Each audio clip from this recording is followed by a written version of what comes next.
నగరంలో Balaji railway division సాధన సమితి rally నిర్వహించింది. స్థానిక తారక రామ స్టేడియం నుంచి ఆటో బైక్ ర్యాలీ చేపట్టారు. ర్యాలీలో పెద్ద ఎత్తున ప్రజా సంఘాలు, స్వచ్ఛంద సంస్థలు, ప్రజలు పాల్గొన్నారు.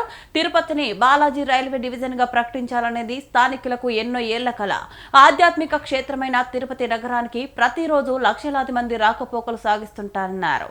గుంతకల్లు రైల్వే డివిజన్ ఈ ప్రాంతానికి చాలా దూరంలో ఉందని చెప్పారు. తిరుపతిని రైల్వే డివిజన్ చేస్తే ఇక్కడికి వచ్చే వారికి అన్ని విధాలుగా ఉపయోగకరంగా ఉంటుందని చెప్పారు స్థానికులు.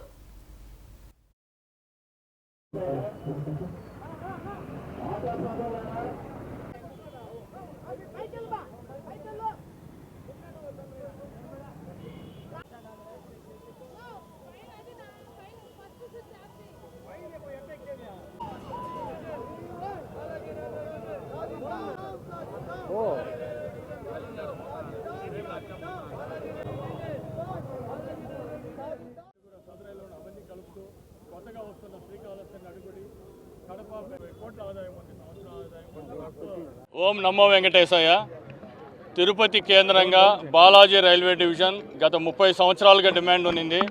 సో 2003లో కూడా తిరుపతి డివిజన్ ఏర్పాటు సమయంలో చివరి నిమిషంలో అది గుంటూరుకి షిఫ్ట్ అయింది. విజయవాడ, గుంటూరు పక్కపక్కనే ఉన్నాయి. సో ఇక్కడ ప్రజల ఆకాంక్ష మేరకు బాలాజీ రైల్వే డివిజన్ని సాధిస్తామని దాని సందర్భంగా ఈరోజు ర్యాలీ ఏర్పాటు చేయడం జరిగింది. మేము ఈ బాలాజీ రైల్వే డివిజన్ ఏర్పాటు గురించి ఒక 3 నెలలుగా అంచెలంచెలుగా దీని ఉద్యమ రూపం దాల్చుతుంది. మేము వివిధ వర్గాల ప్రజల్ని, వ్యాపారస్తుల్ని, రైతుల్ని, యువతని, విద్యార్థుల్ని కలవడం జరిగింది. వాళ్ళందరూ కూడా ఎందుకో ఈ ప్రాంతము అభివృద్ధి రైల్వేల పరంగానే కాదు, అన్ని డిపార్ట్మెంట్ల పరంగా కూడా వెనకబడిందనే ఉద్దేశంలో ఉన్నారు. ఫర్ ఎగ్జాంపుల్, గూడూరు నుంచి మనకి ఇప్పుడు సపరేట్ అయినాక మన రాజధాని అమరావతి, గూడూరు నుంచి మార్నింగ్ 6 గంటలకు ఇంటర్సిటీ బయలుదేరి విజయవాడకి 10:30 చేరుతుంది.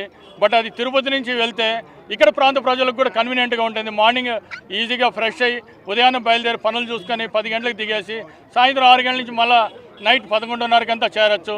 కానీ ఇవన్నీ కూడా ఈ ఒక్క ట్రైన్ గురించే కాదు, ఈ తిరుపతి పవిత్ర పుణ్యక్షేత్రం. ఈ పవిత్ర పుణ్యక్షేత్రం నుంచి కూడా ఏ పుణ్యక్షేత్రానికి direct point to point regular train లేదు.